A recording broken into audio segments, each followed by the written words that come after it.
Bienvenue sur Toutoui, un podcast qui vous raconte l'actualité d'hier, présenté par Sandrine Brugot.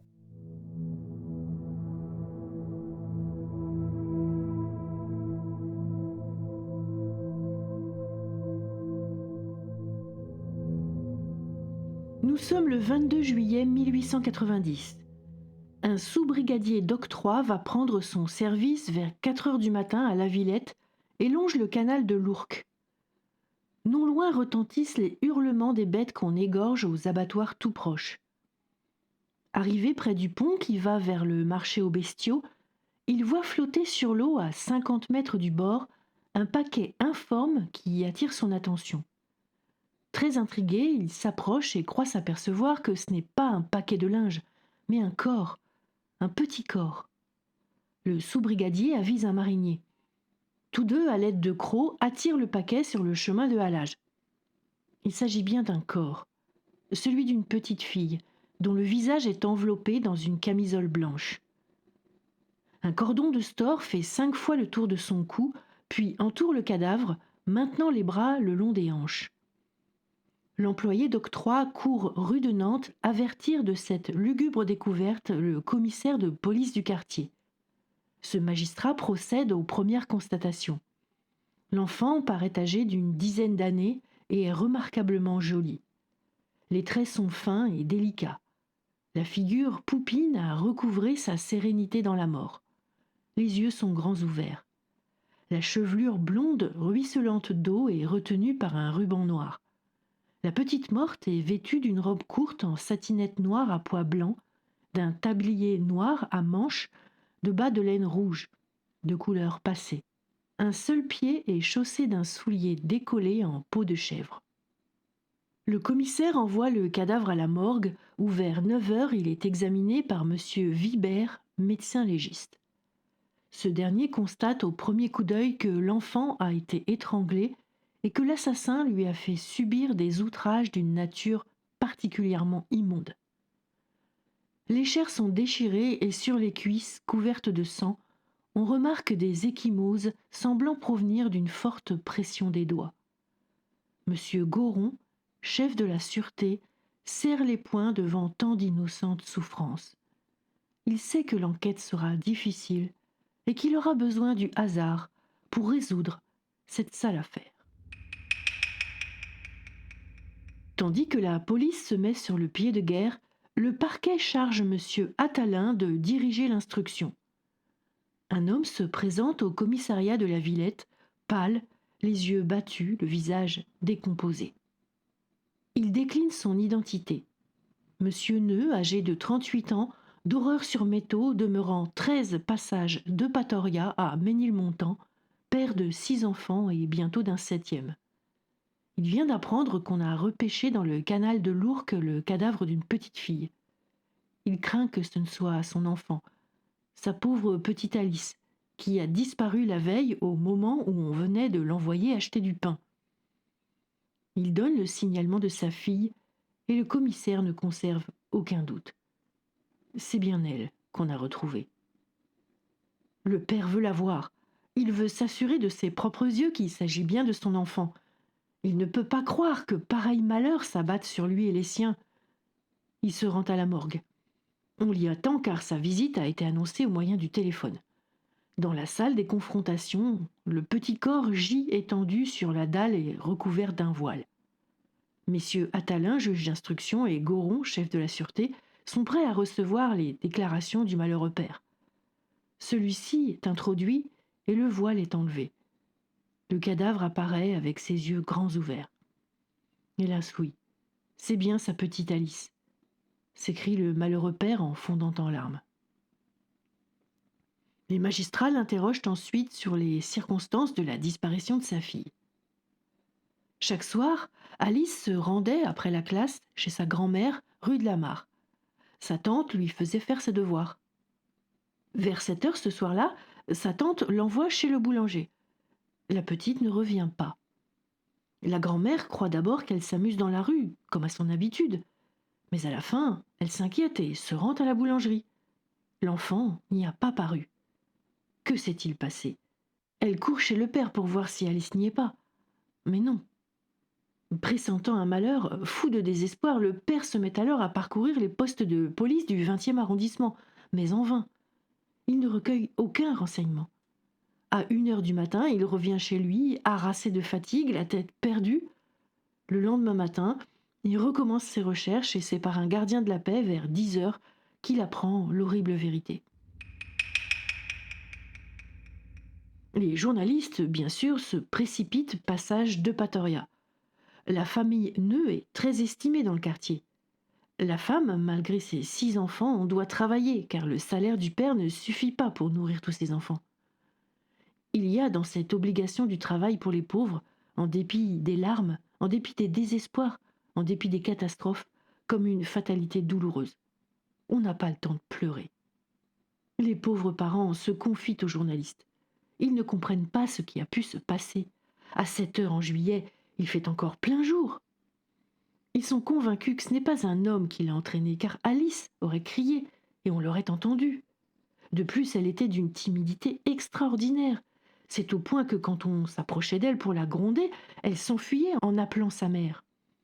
Elle avait peur de tout et de tout le monde. Le père pense qu'il y a une femme dans l'affaire. Et quoi qu'il en soit, le père jure qu'il découvrira le ou la coupable, et alors, il se fera justice. Du côté de la police, on imagine que peut-être un individu quelconque, séduit par la gentillesse de l'enfant, aurait pris l'habitude de lui parler, qui lui aurait inspiré confiance, qui l'aurait entraîné. Les habitants de Ménilmontant s'emparent de cette hypothèse et 4 ou 5 individus qu'on voit regarder des enfants sont conduits au poste avec force bourrade par la foule ameutée. L'examen médical établit que le corps n'a pas séjourné plus de 2 heures dans l'eau et qu'il a été plutôt déposé que jeté. C'est donc à 2 heures du matin que l'assassin l'aurait laissé à cet endroit. Que s'est-il passé entre 7 heures du soir et 2 heures du matin? Et comment se fait-il que le garde des abattoirs, en faction permanente sur le pont, n'ait rien vu, ni rien entendu? Les seuls indices qu'on possède, ce sont le cordon de store qui entourait le corps, le corsage de femme sans marque qui cachait la tête, et enfin la déposition d'un employé du chemin de fer du Nord qui a cru distinguer depuis le pont tournant du canal un individu portant un sac et se sauvant dans la direction du chemin de halage. L'employé n'a malheureusement pas attaché d'importance à ce fait, croyant que cet individu était un simple maraudeur. L'inspecteur principal Jaume récolte le témoignage d'une petite fille du voisinage. Elle a aperçu Alice en compagnie d'un individu qu'elle reconnaîtrait si elle le voyait. Le frère de la victime, âgé de 6 ans, raconte qu'il a souvent vu sa sœur avec un monsieur qui lui donnait des jouets et des friandises. Ce qui corrobore cette déclaration, c'est que quelques jours avant l'assassinat, les parents ont trouvé dans la poche de la robe de toile qu'elle portait un petit collier de cire rouge imitant le corail et quelques morceaux de crayon de couleur. Dès le lendemain, M. Tardif, commissaire de police de la rue Julien-Lacroix, reçoit une lettre anonyme écrite au crayon sans doute de la main gauche et dont les mots sont à peine lisibles. Cette lettre dénonce un habitant de la rue des Cascades comme étant l'assassin de la petite Alice et donne son nom et son adresse exacte. Cet individu connaissait la famille Neu. Aussi, l'inspecteur principal Jaume interroge le père. Est-on sur la bonne piste? C'est possible puisque la police refuse plus que jamais aucun renseignement à la presse sur ce sujet. Mais après 3 jours d'enquête, on comptera 30 lettres de dénonciation, toutes anonymes. Par ailleurs, la police recherche activement le soulier qui manquait à la pauvre petite et le livre sur lequel était inscrit le compte du boulanger de la grand-mère. On cherche aussi du côté du marchand de vin de la rue des Couronnes, chez qui un homme et une petite fille auraient été vus le soir du meurtre. La police ne ménage pas ses arrestations, rien que 6 dans la journée du 27 juillet, sur des individus réputés pour se livrer à des actes obscènes sur les petites filles. Et il y en a beaucoup. Mais aucune n'est maintenue. Le 1er août, l'inspecteur principal Jaume arrive à Clermont, dans l'Oise, où est emprisonné un suspect. Cet homme déclare que le 21 juillet, il s'est rendu à Paris, rue des Couronnes, où il a rencontré la petite Alice. Il l'a connue au théâtre des Folies Dramatiques, où elle était figurante. Il a déjà eu des relations avec elle dans les coulisses. Le jour du crime, il l'a emmenée dans un débit de boisson. Ils ont passé la soirée ensemble et à 11 heures, il l'a emmenée dans un grenier. Après l'avoir violée, il l'a étranglée. Puis il a enveloppé le cadavre dans une toile d'emballage avant de le jeter dans le canal de l'Ourcq. La déclaration est suspecte car l'individu ne semble pas jouir de toute sa raison. Et en effet, l'inspecteur Jaume reconnaît en lui une vieille connaissance de la sûreté. C'est un fou qui a été interné 3 fois à Villévrard et qui s'est fait une spécialité de se déclarer l'auteur de tous les crimes retentissants.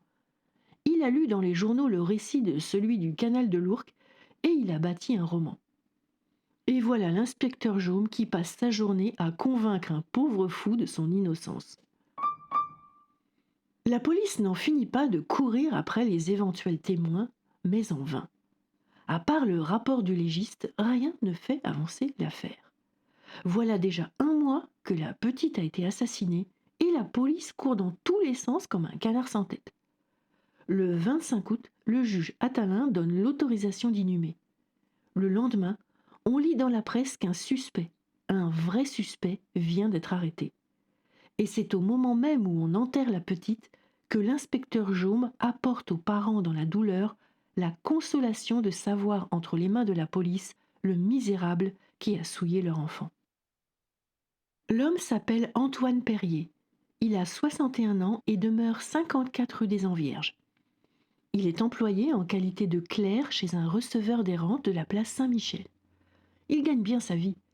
Son casier judiciaire contient une condamnation à 2 ans de prison pour escroquerie.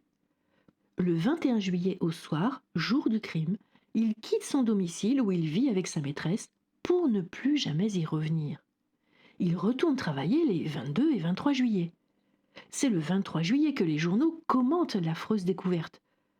Les collègues de Perrier les lisent et constatent qu'elle a eu lieu dans le carretier de Perrier. Ils le lui font remarquer. Le clerc, blêmi, prend son chapeau et s'en va, pour ne plus jamais revenir là non plus. Sa maîtresse, inquiète de sa disparition, s'adresse à la police, qui enquête. On découvre que Perrier a l'habitude de sortir le soir avec de jeunes enfants, écrit le journaliste de l'Intransigeant, sans plus de précision. Le service anthropométrique possède sa photo qu'on tire à plusieurs exemplaires et qu'on envoie partout en province et aux frontières. Les inspecteurs des hôtels meublés la brandissent de garni en garni. Perrier est un vieux bonhomme au crâne chauve, entouré de quelques cheveux d'un blanc sale, le visage plat au nez écrasé, au front haut et bombé, encadré d'une barbe grise très fournie. Une tête de bouquiniste poussiéreux ou de marchand d'antiquités ou de médailles. C'est sous un faux nom, Passage du Corbeau, que l'inspecteur Jaume arrête Perrier, qui nie absolument être l'auteur de l'abominable crime. Mais aux questions précises qui lui sont posées, il ne répond qu'évasivement. Arrêté et emprisonné, il doit à présent fournir des renseignements sur sa conduite singulière depuis le crime. Mais ce n'est pas tout. Perrier allait souvent passage de Patoria, car au numéro 17 se trouve une maison dont son patron a la gérance. Le jour même du crime, il y est venu pour toucher des arriérés. Nous sommes en août.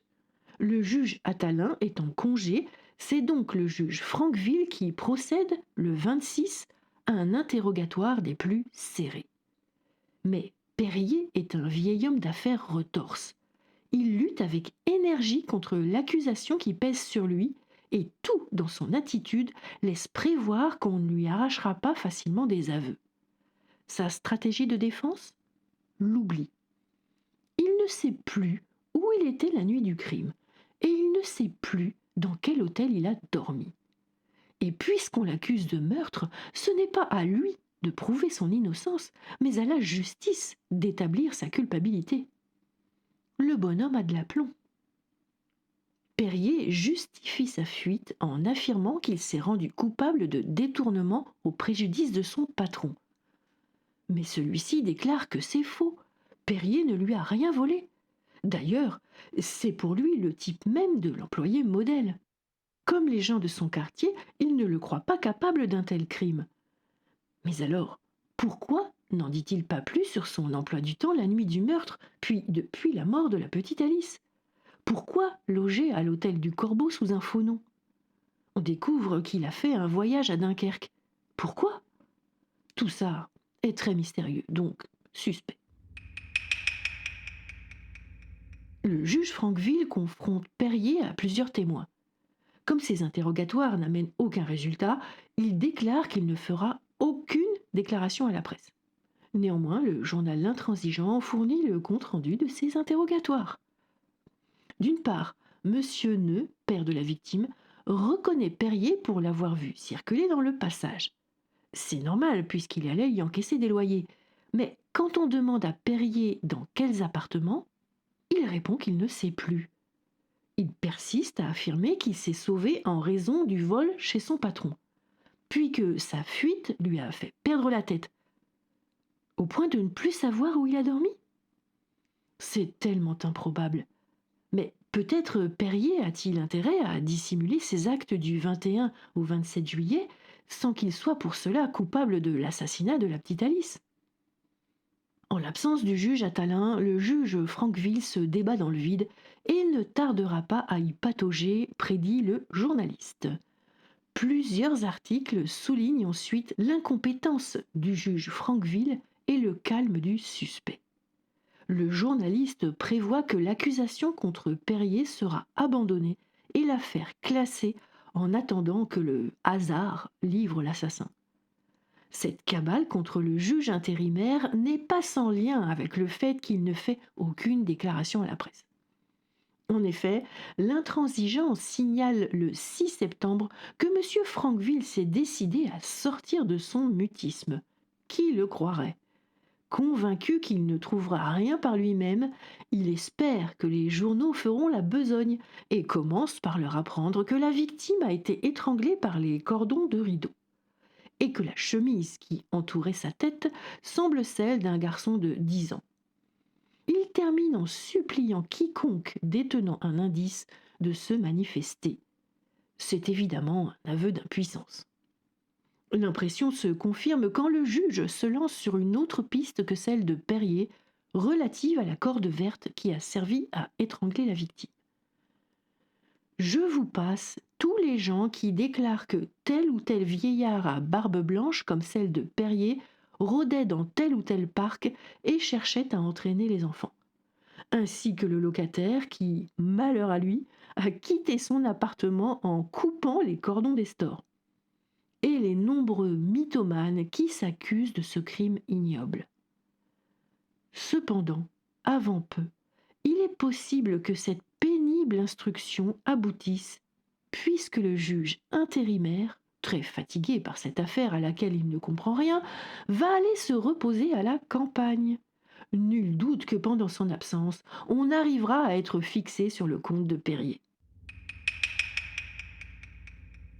La curieuse attitude de Perrier ne manque pas de faire gloser les gens. Ce n'est pas un être banal. Il opérait dans le silence, et le silence est aujourd'hui son seul système défensif.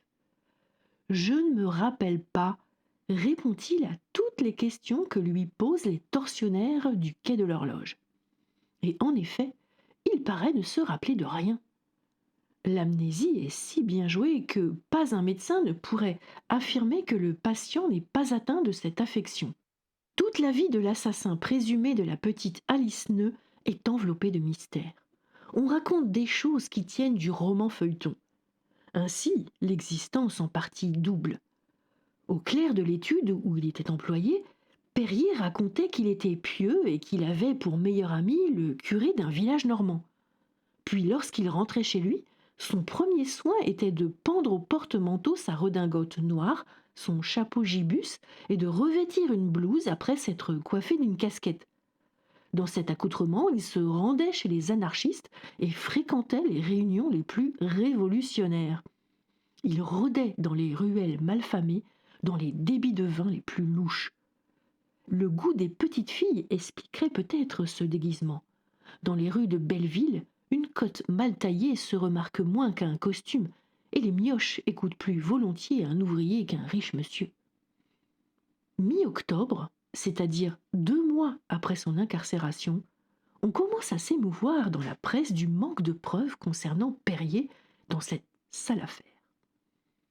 On apprend bientôt que Perrier n'est maintenu en état d'arrestation que sous l'inculpation d'abus de confiance.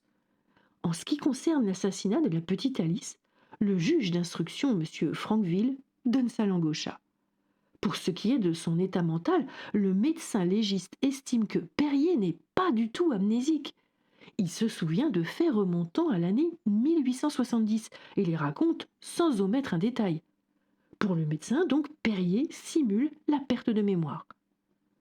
On n'a pas encore idée à l'époque que la mémoire récente peut être plus altérée que la mémoire ancienne chez les personnes âgées. Dans la presse, on s'indigne. Perrier a été arrêté sur de simples et très vagues soupçons, accusé de crimes de viol et d'assassinat et mis au secret. C'est un personnage assurément fort peu sympathique. Après avoir fouillé dans son existence, on a découvert qu'il ne gérait pas les intérêts de son patron avec une scrupuleuse délicatesse. Mais on peut être un comptable négligent sans pour cela être capable d'un viol et d'un meurtre. Or, les premiers éléments de l'instruction n'ont fourni aucune charge à l'appui de la terrible accusation dont il était l'objet. Puis l'époque des vacances judiciaires est arrivée et le juge d'instruction est allé pendant 2 mois respirer l'air de la campagne sans se préoccuper de la situation d'un malheureux qui est resté en prison, bien qu'innocent. Ce n'est pas sans raison qu'on proteste de tous côtés contre de semblables procédés qui autorisent un magistrat à se contenter de rapports de police pour emprisonner, déshonorer, martyriser un citoyen pendant que lui chasse, voyage et se repose. Si Perrier est innocent, comme tout semble l'indiquer, une réparation devrait lui être due pour le préjudice incalculable qu'on lui a causé, et cette réparation devrait être à la charge de ceux qui, par leur légèreté, leur insouciance et leur incapacité, lui ont infligé les tortures d'une prévention inique. Il faut qu'un cri s'élève dans tout le pays pour exiger que les pouvoirs législatifs se décident à réformer une institution qui n'est plus qu'un défi à la raison, au bon sens, à la justice et à la civilisation. Le 6 février 1891, Perrier est condamné à 5 ans de prison pour détournement d'argent. Dans ses mémoires, Goron, chef de la sûreté, estime cette condamnation très sévère et même impitoyable. N'ayant contre lui que son manque de mémoire et une série de coïncidences, et ne pouvant l'inculper d'assassinat, on l'envoie en prison alors même que son patron refuse de porter plainte contre lui, ne voulant se souvenir que des services rendus par son ancien employé. Comme pèse sur le malheureux l'incertitude de sa culpabilité, incertitude augmentée par un rapport de médecin déclarant qu'il est un simulateur, il est sévèrement condamné. Puis les mois passent, les années même. De temps en temps, un original se dénonce comme l'assassin de la petite Alice Neu. Et le 30 août 1895, les journaux titrent « On a arrêté l'assassin de la petite Neu ». Plus de 5 ans après les faits, donc, il est entre les mains de la police. Oh, ne la félicitez pas. C'est à la suite d'une dénonciation que le misérable a été arrêté. En espérant, bien sûr, qu'il s'agisse du bon cette fois. 4 mois plus tôt, des inspecteurs arrêtent plusieurs membres d'une bande de jeunes cambrioleurs. Parmi eux, Alexis Robin, 18 ans, imberbe et l'air d'une fille. C'est le type du Gavroche débauché et gouailleur à l'accent traînard du faubourg. L'inspecteur Dolic le conduit à la sûreté et en route, le prisonnier lui demande de lui donner une cigarette. Robin a une folle envie de fumer et promet à l'agent de lui dévoiler le nom d'un assassin s'il lui donne une clope. Dolic n'est pas né de la dernière pluie. Il se méfie. Mais il entend dans la voix du jeune homme un accent de sincérité. C'est donc tout en fumant que le jeune malfaiteur déclare que l'assassin de la petite Alice Neu habite 46 rue Julien-Lacroix, une rue parallèle au passage de Patoria. C'est un vieux qui exerce la profession de sellier. Il s'appelle Victor. L'inspecteur s'étonne. Comment le jeune homme sait-il qu'il est l'assassin de la petite fille? Eh bien, parce qu'il a vu son cadavre sur le lit du vieux. Robin explique ensuite en détail au chef de la sûreté, désormais monsieur Cochefer, comment a été commis le crime. Attiré lui-même par le vieillard alors qu'il n'a que 13 ans, il est devenu son rabatteur. Le vieux lui demande des petites filles et il les lui fournit contre argent sonnant et trébuchant bien sûr. Robin se rend donc chez lui en compagnie d'Alice Neu. Il arrive vers 8 heures du soir le 21 juillet 1890. Le vieux lui donne 3 francs et il s'en va. Robin revient dans la soirée et voit le cadavre d'Alice sur le lit du vieux. Celui-ci lui redonne de l'argent pour qu'il ne dise rien. Et il ne dit rien car il est terrorisé. Ça, c'est la version du journal L'Intransigeant. Mais le quotidien La Lanterne est bien moins crédule et soupçonne le jeune Robin d'avoir exercé un chantage sur le vieux, le menaçant de tout dévoiler s'il ne lui donnait pas d'argent.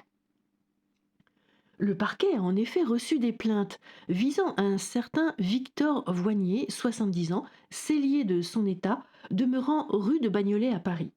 C'est un grand vieillard portant une longue moustache blanche à la gauloise. L'œil est vif, la figure osseuse, énergique. Il est très bien vêtu et semble soigneux de sa personne. À l'époque du crime, il habitait rue Julien-Lacroix. Sa réputation est alors déplorable. Il a été condamné à 13 mois de prison pour avoir violenté une petite fille qu'il avait attirée chez lui alors qu'il habitait aux Lilas. Mais personne ne pense à l'accuser du crime. Et aujourd'hui, il se défend énergiquement. L'affaire est confiée au juge Dopfer qui rassemble contre l'accusé des preuves accablantes. Chez lui, la police découvre des objets obscènes et des preuves convaincantes, ainsi que des coupures de presse concernant l'affaire de la petite Alice. Il y a aussi cette histoire de cordon de store. Voignier, à l'époque, a cherché à vendre son store, en vain. Et aujourd'hui, le cordon qui a servi à ligoter la petite Alice s'adapte parfaitement à son ancien rideau. Monsieur Cochefer récolte des témoignages accablants de voisins contre Voignier. Certains affirment avoir entendu des cris d'enfants chez lui.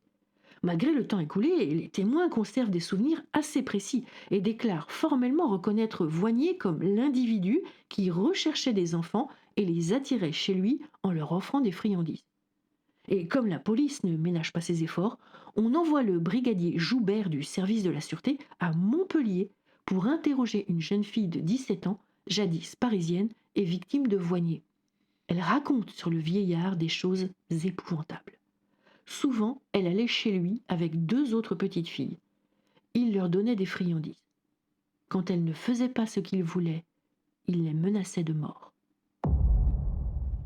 Malgré ces nombreux témoignages, le sellier n'avoue pas. Le 19 septembre 1895 a lieu une reconstitution en présence de Voignier et d'Alexis Robin, qu'on sort de prison pour ce faire. Le jeune homme réitère ses accusations, décrit la rue et l'appartement de Voignier. Il explique comment il a attiré la petite fille en lui achetant des crevettes et en lui donnant 2 sous. Des crevettes? C'est exactement ce que le médecin légiste a retrouvé dans l'estomac de la petite fille. L'instruction rassemble donc un nombre suffisant de charges contre l'inculpé pour l'envoyer en cour d'assises. Le procès de Victor Voignier s'ouvre devant la cour d'assises de la Seine à Paris le 12 février 1896. Voignier a déjà été condamné 2 fois pour outrage aux bonnes mœurs. Il a laissé dans tous les quartiers où il est passé une réputation telle qu'au dire des témoins, on ne le désignait parmi les voisins que sous le nom de dégoûtant personnage. Au cours de la première journée d'audience, Voignier a une attitude presque cynique. Il nie tout, discute tout, traite l'accusation de mensonge et de calomnie. Il déclare ne pas connaître le jeune Alexis Robin et que ce jeune garçon n'est jamais venu chez lui.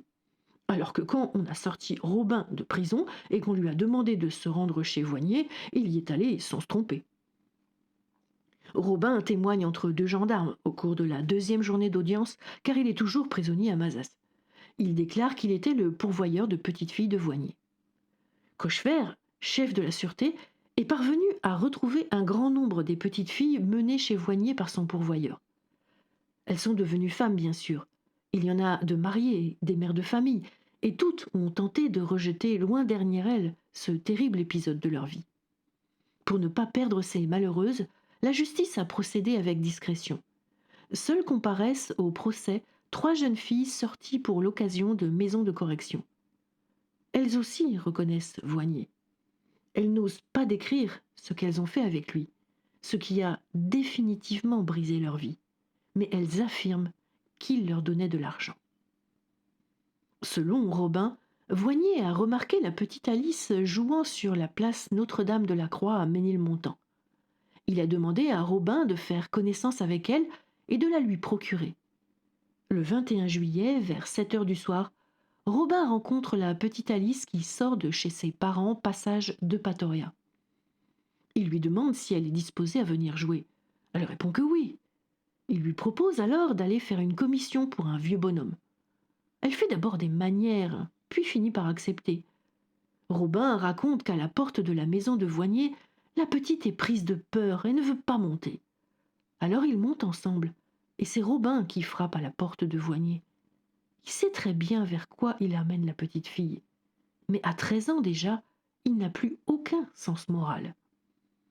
Voignier ouvre et aperçoit Alice. Il dit à Robin de le laisser seul avec elle et le renvoie en fermant sur lui la porte à clé. Quand Robin revient 2 heures après, la petite est étendue sur le lit, morte. Robin prend peur et se sauve. Le vieillard menace. S'il est pris, lui sera complice puisqu'il a fourni l'enfant. Mais rien n'y fait. Robin se sauve. La menace lui reste cependant en mémoire et il ne dénonce pas l'assassin, ayant peur de sa responsabilité. L'accusé hurle que le témoin ment, que tout ça n'est qu'un roman. Robin, lui, jure sur la tombe de sa mère qu'il s'agit de la vérité. Robin explique également qu'en 1893, alors qu'il était déjà détenu à Mazas, il a écrit au préfet de police pour lui dévoiler le nom de l'assassin de la petite Alice. Il raconte qu'il a alors donné à un inspecteur de la sûreté l'adresse de l'assassin, 46 rue Julien Lacroix. Mais on ne l'a pas cru. Ensuite, en 1895, il a adressé un mémoire au chef de la sûreté pour lui dénoncer les mêmes faits. Là encore, on ne l'a pas cru. Le président du tribunal donne lecture de cette dénonciation très longue et très documentée. Robin a recommencé plusieurs fois à dénoncer Voignier. Ces dénonciations sont également lues par le juge. Mais on ne l'a jamais cru, jusqu'à ce que sa route croise celle de l'inspecteur Dolic. Avant lui, les policiers méfiants n'ont pas voulu voir la vérité dans les déclarations de ce malfaiteur incarcéré pour vol. Le 3e jour du procès voit défiler les voisins de l'accusé. Ils sont unanimes à le dépeindre comme un véritable monstre redouté de toutes les mères. Le clou de la journée d'audience sont les déclarations d'un entrepreneur en serrurerie et d'un architecte. En plein prétoire devant le jury, ils répètent les fameuses expériences faites au cours de l'instruction qui ont permis d'établir que le cordon dont les bras de la petite victime étaient liés provenait d'un store ayant appartenu à l'accusé. Le lendemain, 15 février, Voignier est déclaré coupable par le jury de la Seine sur tous les chefs d'accusation. En conséquence, la Cour le condamne à la peine de mort. Le président de la République, Félix Faure, commue la condamnation à mort en prison à perpétuité en raison du grand âge du condamné. Il meurt à la prison centrale de Melun le 3 mai 1896, soit moins de 3 mois après sa condamnation. Ce procès donne lieu à plusieurs débats. On lit par exemple dans l'hebdomadaire L'Étendard du 22 février 1896 une chronique sur l'enfance vicieuse. Alexis Robin est devenu le rabatteur de Voignier à l'âge où l'on ne pense encore qu'à jouer aux billes. Le répugnant gamin dépensait dans cette tâche une ingéniosité surprenante. Au reste, sa mission était facile compte tenu du milieu où il exerçait. À Belleville et Ménilmontant, les rues grouillent d'une population enfantine errante et abandonnée que la négligence de l'école et l'exemple de la famille conduisent à une précoce dépravation. On est tout à la fois saisi de dégoût et de pitié devant ces chétives créatures à qui manque toute espèce de direction et qui n'ont en général pour spectacle que la brutalité, l'ivrognerie et le concubinage de leurs ascendants. Comment n'y aurait-il pas là un bouillon de culture tout désigné pour les satires? Le bon bourgeois parisien ne saurait se faire une opinion, même approximative, des mots que cultivent les basses classes qui sont au vrai peuple ce que l'écume est à la mer. De l'infamie latente de certains habitacles où l'enfant se trouve être moralement défloré bien avant qu'il n'ait subi toute souillure corporelle. Que peut devenir, naissant dans de pareilles conditions, les moutards qu'a mis au monde l'unique bestialité de leurs auteurs à coquiner aujourd'hui, demain séparés pour ne plus se revoir?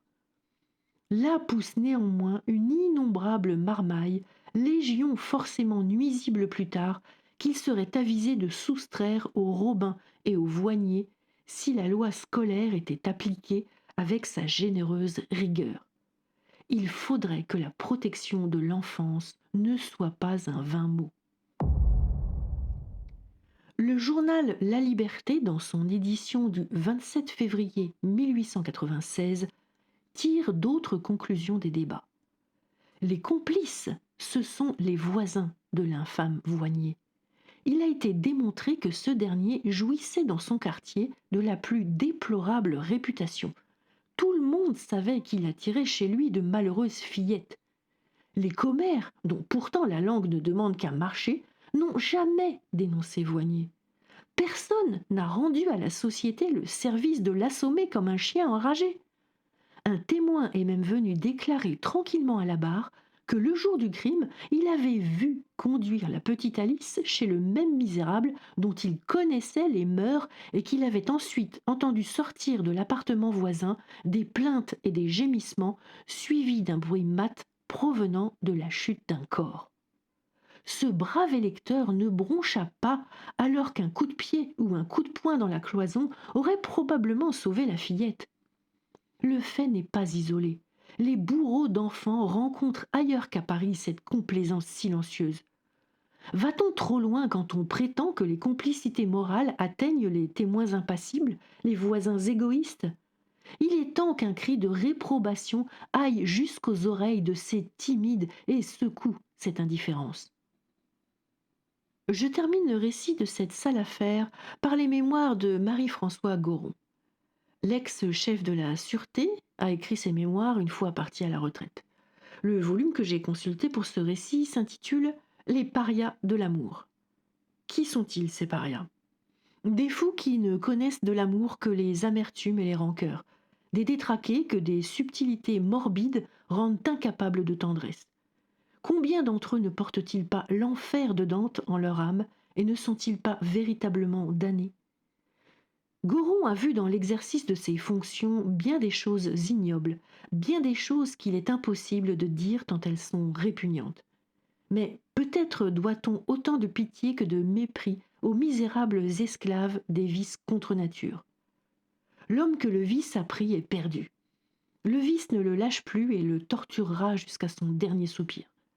Ceux qui s'en évadent sont bien peu nombreux. Les malheureux qui succombent à la tentation mauvaise doivent, comme les damnés de Dante, laisser toute espérance. Le chapitre 4 de l'ouvrage est consacré aux ogres. Pas ceux des contes de fées, mais ceux qui torturent les êtres frêles aux boucles blondes et aux yeux doux. Ils ne sont que trop nombreux, les sadiques gourmands de chair fraîche. Ce sont des solitaires qui n'ont aucune des habitudes des malfaiteurs ordinaires. Il est bien inutile la plupart du temps pour les découvrir de fouiller les bouges, les hôtels borgnes, les repères ordinaires des bandits. Presque toujours, ceux-ci ont en apparence une existence réglée, absolument correcte, qui ne prête à aucun soupçon. Quand ils ne sont pas pris sur le fait ou quand le hasard, cet auxiliaire si utile de la police, ne les fait pas arrêter le lendemain même du crime, alors ils sont encore dans cet état de prostration que subit le criminel presque fatalement son forfait accompli. Il est alors impossible de démontrer leur culpabilité. Ils ont souvent un système de défense excellent. Et le mal, chevillé au corps, ils rôdent, guettant les proies que la misère jette dans les rues. Le crime de la petite Alice, à Ménilmontant, est le plus sinistre qu'ait eu à s'occuper l'ex-chef Goron. Ce podcast vous est proposé par Sandrine Brugot. S'il vous a plu, merci de le faire connaître en le partageant, le commentant et en l'étoilant. À bientôt sur Toutouille.